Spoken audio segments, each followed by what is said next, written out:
Hey everybody, Dirili here. Thank you so much for joining me for another episode of The Charming Empire, along Soshi's route. If you'd like to hear Kei Yoshimine's route, please visit Rob's Romantic Gaming channel, linked in the description and the cards. For now, we made some elaborate picnic lunch, and Soshi did not turn up. But, maybe we didn't wait long enough. I still think we should have gone to his office and interrupted his work to bring it to him. But no, we sat here and, tried to resist crying and ate by ourselves. So let's see exactly what happens with the rest of this food.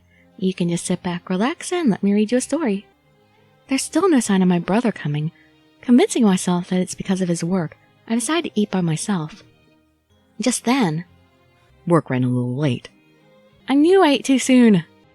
Huh? Hearing a voice right in front of me, I look up to find Soshi there. He's out of breath, like he ran all the way here. Soshi. Don't make that face. I told you I'd come when my work was finished. Just as I said, I came here as soon as it was done. Sorry, Soshi, I ate without you. Right. Thank you for coming. Have a seat. I have some chopsticks and a plate for you.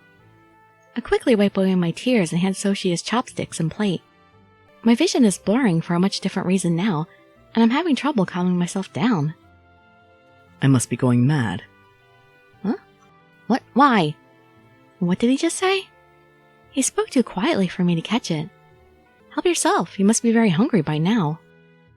I've already tasted everything, and it's pretty good. I hope you like it. Did you make all this? Oh no, is he going to be mad about it? His searching gaze takes my breath away for a moment. Yes, I had some help from the chefs in the kitchen, too. He stops and thinks for a moment. Could it be that he's worried my cooking's not very good? You don't have to eat any of the oddly shaped or burned foods. I'll eat those. Soshi picks up the same food I had eaten before that the old woman taught me how to make. What will he think? I really hope he likes it. Curious of his reaction, I can't take my eyes off him. I stare intently, praying that he'll like it. Finally, after swallowing his first bite, he speaks. It's delicious. Oh, good. Really? Great!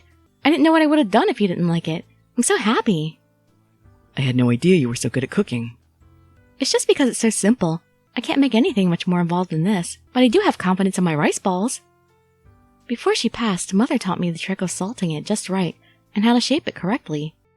We used to make rice balls and eat them outside like this all the time.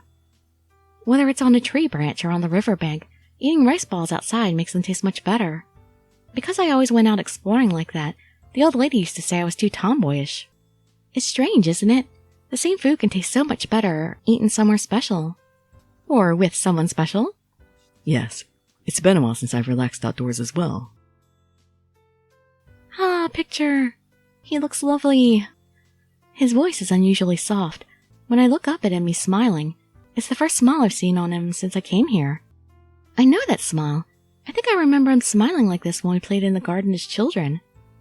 The faint memory I have of him overlaps with the man sitting next to me. However, his expression soon returns to normal. I'm surprised you remember this spot. You were so young when we played here. Yes, Kagemitsu told me that we used to play here often as children.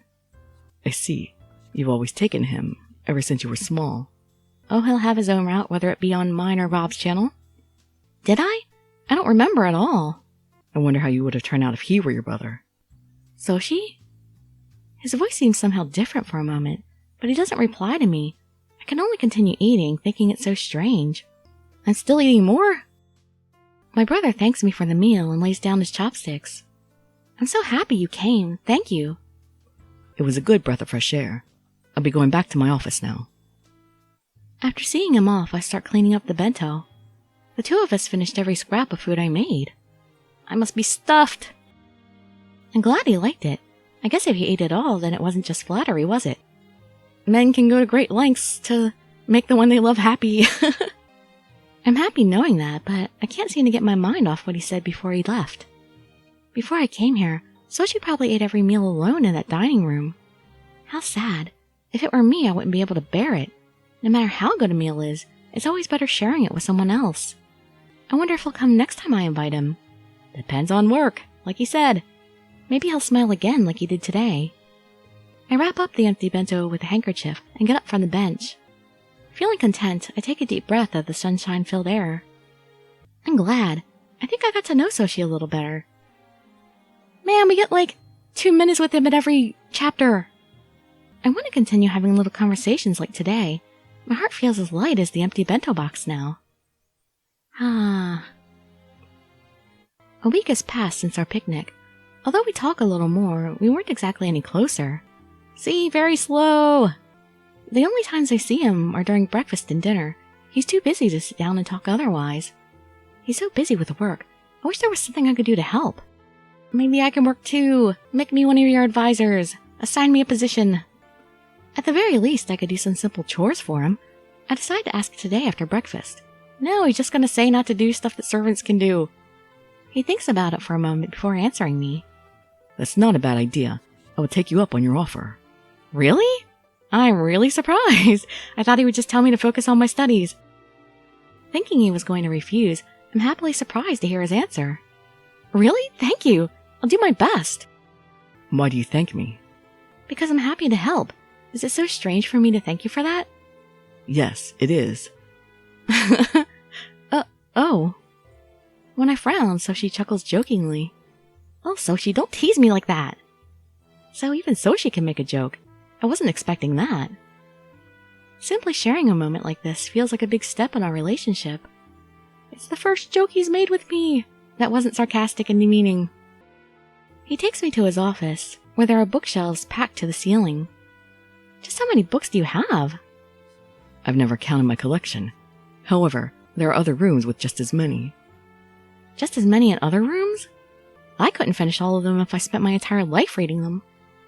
Examining their spines, I see there are books about many different subjects: economics, law, agriculture, and even philosophy. As I stare in awe, Soshi picks out several books and lines them on the desk by his window.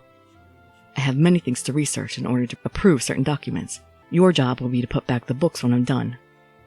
The job is easy. I just have to put the books back in shelves that match the mark on the spine of each book. Don't screw it up. It's easy to search for and read any book you want this way. I don't know who thought of it, but it's a very methodical system. It'll be easy to put them back too. Okay, it's time to work hard and help Soshi. I fire myself up and get right to work. Soshi knows exactly where all the books are, and the pile on the table grows rapidly. When he's finished, I return the book to its proper shelf. Although I can handle it at first, I soon begin to stumble. What? Why? The pace is too fast. Seriously? He reads that fast?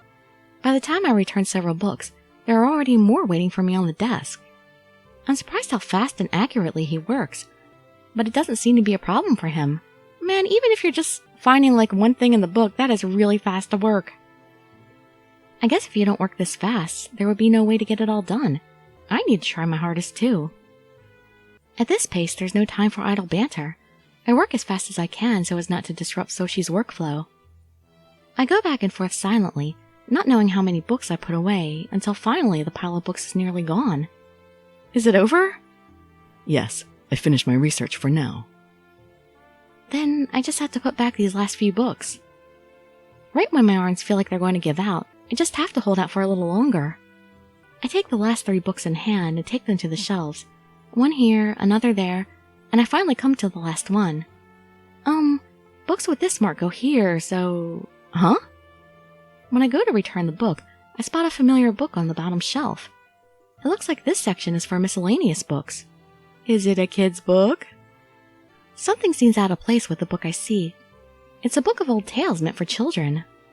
There's no other book like it on the shelf, just the one sticking out like a sore thumb. Soshi must think it's strange that I stop, and I hear him approach me. I'm sorry, this book is so familiar to me. I remember Mother reading it to me as a child. I open the book to find lots of pictures and simple words. I've seen it before. I knew I'd seen this. Oh, the memories. If you like it, it's yours. Are you sure? Yes, it has no use being here, but I thought it a waste to throw it away. I have no need for it. Really? Thank you. Don't mind if I do. Ah, nostalgia. Pardon me, Lord Soshi. There is one item I would like you to check. Oh, Princess. Hello. The man bows to me. Well, I wasn't expecting this. Helping your brother today. Very admirable of you. Oh, I don't like you, Mr. Minister. Thank you. I'm not much help, though. How can you say that? It's the thought that counts, isn't it? Did you not have an urgent matter? If you have time for flattery, I assume you have time for work. Soshi, you don't need to say that. Yes, he does. Forgive me. Would you please have a look at this document? After nodding to the man, Soshi looks at me. I have no more work for you. Return to your room. Certainly. His tone suddenly becomes very dismissive. I wonder if I've done something to offend him. He just doesn't want the minister knowing he cares about you. He turns his gaze to the document without so much as looking at me. Unable to wait around, I bow and leave his office. Soshi seemed angry about something. Did I do something to him, perhaps? No, he just feels bad that he let the minister see you in his office. Now you're more of a target. Nothing comes to mind. Everything was perfectly normal until he gave me the book. I stare at the book quizzically. If he's still angry the next time we meet, I must apologize. I guess I'll just go back to my room for now. I want to read the book again for old time's sake. Holding it dearly, I take it back to my room. As soon as I return, I open up the book. The pages are worn thin from use. Memories come flooding back to me as I read it. My mother read this story to me all the time, didn't she? As I read the words, I see her kind smile and hear her gentle voice. She would tell me stories as I sat on her lap, huh? Suddenly, something slips out of the book. Grabbing it from the carpet, I see it's an old piece of paper folded over twice. It must have been wedged in the pages. Or was it simply forgotten inside the pages? If it's Soshi's, I need to return it to him. I open it carefully so as not to tear it. On it are childlike yet neatly written letters. The fox isn't sad anymore. All his friends are by his side. What does that mean? It sounds like a lesson. Everyone lived happily ever after. The end. What could this be? A story of some sort, I assume. For some reason, it feels like I've read it before. A story somewhere inside this very book. That's right, it's here. It's a short story written in this book, and it goes something like this. Once upon a time, a fox lived in the woods. He always lied, so the other animals teased him. Soon enough, the other animals all began ignoring the fox. One day, the fox saw a hunter enter the woods. He tried to warn the other animals, but no one would believe him. It's the boy who cried wolf, but instead it's the fox that cried hunter. So the fox went to the hunter and told him there were many animals in the other part of the forest. The hunter, realizing he'd been tricked, shot the fox in anger. Even though the fox was dying, he was happy he could save the other animals. Oh, it's a horrible story. I don't like it. When the hunter left, the forest became calm again. Some of the animals thought it strange that the fox was nowhere to be seen, but still went about their peaceful lives. I know it was a warning against lying, but I was so young at the time, the end shocked me, so much that I cried. That poor fox. I remember feeling someone gently caress my head as I cried. But it wasn't my mother. The hand was much smaller. Oh, he fixed the ending for you? They told me it would be all right.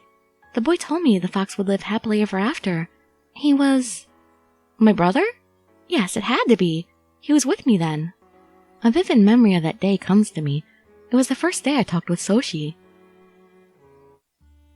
That day, as my mother read me this story, she invited someone in from the doorway.